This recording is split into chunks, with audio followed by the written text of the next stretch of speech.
Esta é a história do profeta esquecido. Um homem que viveu à sombra dos grandes nomes, mas que carregava em sua voz o estrondo do juízo divino. Estamos falando de Obadias, o mensageiro solitário escolhido por Deus para declarar a ruína de uma nação inteira. Seu destino? Confrontar Edom, um povo orgulhoso, protegido por suas montanhas e que virou as costas para seus irmãos israelitas. Um povo que, confiando em suas fortificações e alianças, acreditava estar acima do alcance da justiça. Mas por que essa história importa? Porque fala de orgulho, traição, julgamento e redenção. Obadias surge como um aviso atemporal de que nenhuma muralha, por mais alta que seja, é capaz de impedir a mão de Deus. Sua mensagem atravessa os séculos e continua a ecoar, lembrando que o desprezo pelos outros, principalmente pelos próprios irmãos, não passa despercebido aos olhos divinos. Obadias aparece em um tempo turbulento, quando Israel enfrentava pressões políticas, invasões estrangeiras e uma crise espiritual profunda. E mesmo nesse cenário caótico, seu chamado não foi grandioso, nem veio com anjos ou trovões. Veio em silêncio, como um sopro ardente que queimava dentro do peito. A Bíblia quase não nos dá informações sobre suas origens. Não sabemos seus pais, sua linhagem, nem onde exatamente nasceu. Aos olhos do mundo, era um anônimo. Mas aos olhos de Deus, ele era o escolhido. Obadias era um jovem de poucas palavras, preferia a solidão ao tumulto e encontrava paz nos montes, ouvindo o vento e os sons da criação. Era calmo, introspectivo, mas havia algo em seu olhar que incomodava quem o encarava, uma firmeza rara, quase profética. Era como se carregasse um segredo dentro de si, algo que nem ele mesmo compreendia, mas que pulsava forte em sua alma. Foi numa madrugada silenciosa, sob o céu estrelado, que tudo mudou. Obadias teve uma visão, uma revelação, tão intensa que seu corpo mal conseguia sustentar o peso da imagem. Viu destruição, ruínas, cidades apagadas do mapa. E no meio disso tudo, Edom. O orgulho de Edom viraria pó. Suas fortalezas, antes inalcançáveis, ruiriam como castelos de areia diante da força dos céus. Nos dias que seguiram, Obadias não conseguia dormir. A visão ardia em sua memória como fogo em brasa. Ele sabia, havia sido chamado. E não era para algo fácil. Teria que enfrentar um povo arrogante que se recusava a reconhecer seus pecados. Edom não era apenas inimigo, era sangue. Era descendente de Esaú, irmão de Jacó. Eram nações ligadas pela raiz, mas separadas pelo rancor. Obadias entendeu que seu chamado exigiria mais do que palavras, exigiria coragem, pois não se tratava apenas de profetizar, tratava-se de confrontar, e ele sabia, a missão que carregava em seu peito o transformaria para sempre. Finalmente, chegou o momento. Obadias se colocou diante do povo. Não havia coroa, não havia exército, não havia prestígio. Apenas ele, a palavra de Deus, e um vale inteiro de ouvidos surdos. Ele começou dizendo: o orgulho será a sua queda. Edom, ainda que você se eleve como a águia e ponha seu ninho entre as estrelas, de lá eu o derrubarei. Os edomitas riram, zombaram. Como poderia um homem só desafiar uma nação inteira? Mas Obadias não se abalou. Continuou, com a firmeza de quem carrega algo maior que si mesmo. Vocês confiam em riquezas, mas virão ladrões. Vocês confiam em aliados, mas eles os trairão. Vocês se acham seguros, mas cairão pela própria arrogância. Alguns rostos perderam o sorriso, outros começaram a se entreolhar com inquietação. O tom do profeta era diferente de tudo que já haviam ouvido. Havia peso, havia verdade, e o mais chocante ainda viria. Vocês assistiram à queda de Israel. com alegria. Vocês impediram seus irmãos de escapar, roubaram os que fugiam e celebraram a dor do próprio sangue. Por isso, agora, o mesmo destino os alcançará. Era um golpe direto no coração, uma acusação que feria mais que espada. Obadias expôs a verdade que todos sabiam, mas fingiam esquecer. Edom havia se tornado inimigo do próprio irmão, e a justiça de Deus não ignoraria isso. A fé, no Antigo Testamento, nunca foi algo leve ou poético. Era um pacto de sangue, suor e lágrimas. Cada promessa de Deus vinha acompanhada de uma exigência, e cada bênção trazia consigo um teste. Os patriarcas, profetas e até mesmo os reis não escapavam dessa lógica divina implacável. Um exemplo claro é o pacto entre Deus e Abraão, selado com o sangue de animais partidos ao meio, como um contrato vivo entre o céu e a terra. Era o início de uma jornada que misturava o sagrado com o macabro, onde o temor de Deus muitas vezes significava caminhar com Ele, mesmo nas sombras mais densas. Tomemos como exemplo o chamado de Moisés. Deus se manifesta a ele através de uma sarça ardente, uma visão que por si só já perturbaria qualquer mente sã. Mas o que vem depois é ainda mais impactante. Moisés é incumbido de confrontar o maior império da terra, liderado por um faraó, que se via como Deus encarnado. O confronto não seria diplomático. As pragas lançadas sobre o Egito são um desfile de horrores apocalípticos. A água se transforma em sangue. Rãs invadem as casas. Moscas e piolhos cobrem os corpos. Doenças devastam o gado. E, por fim, a morte dos primogênitos sela o juízo. Um Deus que liberta, mas também destrói. Um Deus que salva com mão forte, mas com punho cerrado de fúria. Esses atos divinos não eram apenas demonstrações de poder. Eram avisos. Eles mostravam que a aliança com Deus exigia obediência total, ou as consequências seriam catastróficas. O povo de Israel, ao sair do Egito, não encontra descanso imediato, mas um deserto. E nesse deserto, Deus prova sua fidelidade, mas também sua justiça implacável. Cada murmuração, cada dúvida, cada rebeldia era punida com rigor. Serpentes ardentes, abertura da terra engolindo rebeldes vivos, fogo consumidor descendo do céu. O deserto, que deveria ser uma passagem, torna-se o túmulo de uma geração inteira. A fé que salva também condena. A construção do tabernáculo marca outro ponto crucial nessa narrativa. Deus instrui Moisés com detalhes minuciosos, quase obsessivos, sobre como deveria ser construído o lugar onde ele habitaria entre os homens. Ouro, púrpura, peles de animais, sangue de sacrifícios. O lugar sagrado era um campo ritualístico que lembrava mais um templo pagão do que um espaço de contemplação suave. Cada objeto, cada móvel, cada peça de roupa do sacerdote carregava simbolismo e exigência. Qualquer erro no ritual era pago com a vida. Os filhos de Arão, Nadab e Abiú, ousam oferecer fogo estranho e são imediatamente consumidos pela ira divina. O culto a Deus era uma dança com o perigo, onde o menor passo em falso custava vidas. Esse medo sagrado perpetua-se por toda a história de Israel.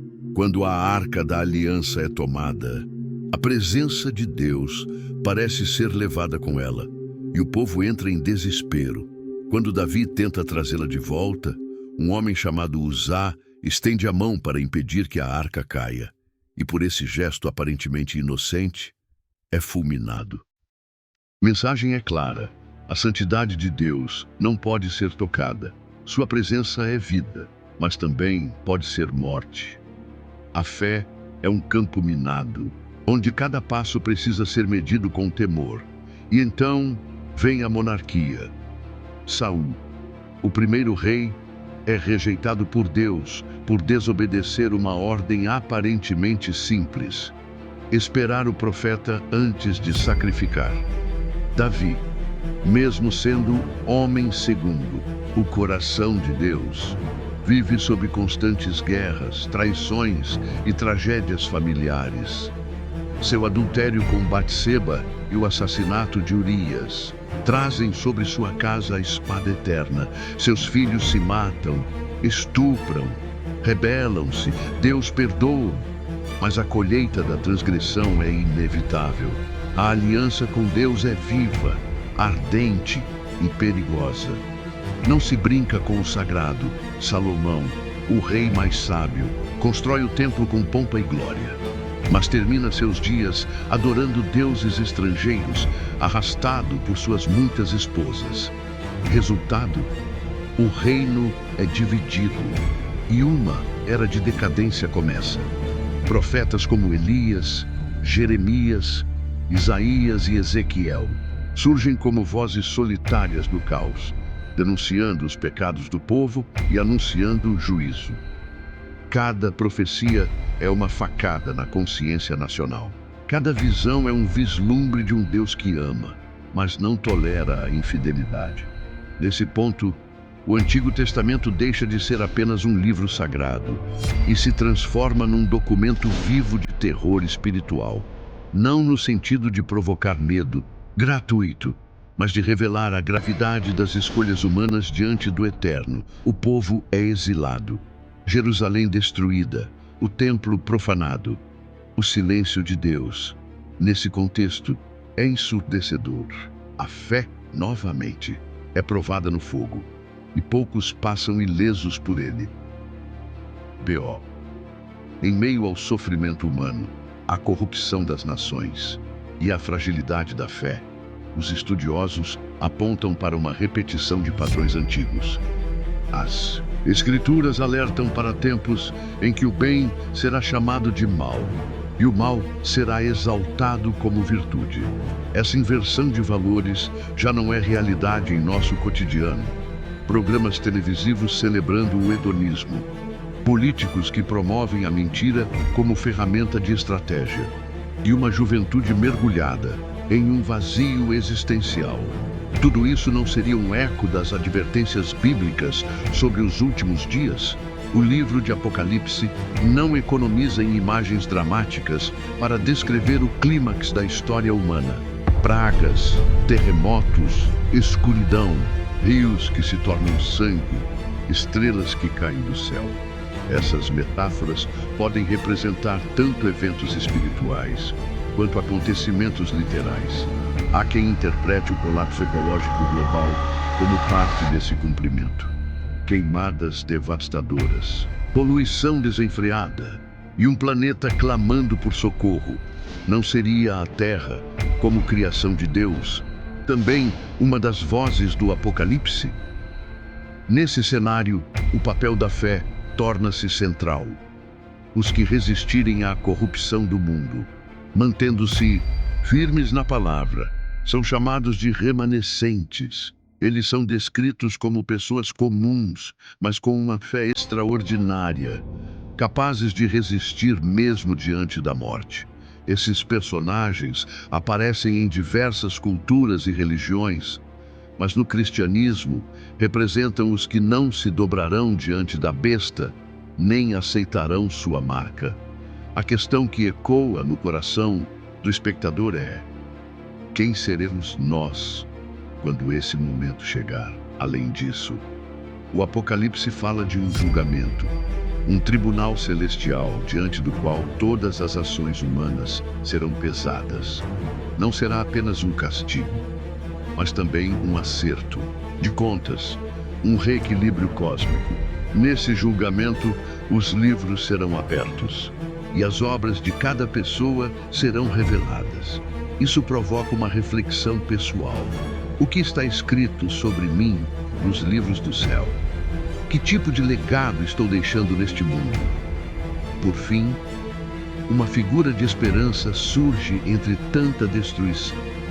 O Cordeiro, Ele é a figura de Cristo, que vence não com violência, mas com sacrifício.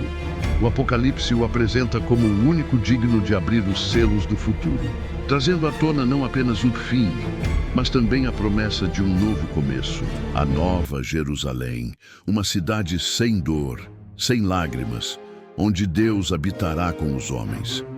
Mas essa promessa é condicional. Ela é reservada para os que permanecerem fiéis até o fim. Assim, a Bíblia não fecha com um desastre, mas com uma nova criação. E talvez, nesse final, esteja a mais importante lição de todas. Quando a voz de Obadias se calou, o silêncio que se seguiu foi pesado como chumbo. Seus avisos pareciam ecoar nas montanhas de Edom. Mas ninguém os levou a sério. Afinal, quem era aquele homem solitário para ameaçar uma nação inteira?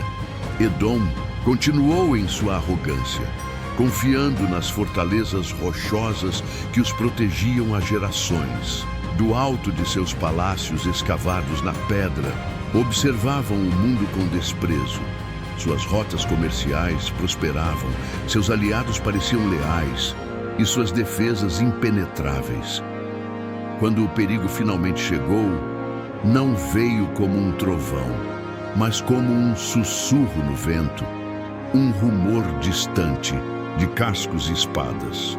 Primeiro foram os nabateus, depois os babilônios e finalmente os persas. Camada por camada, a segurança de Edom foi desmoronando.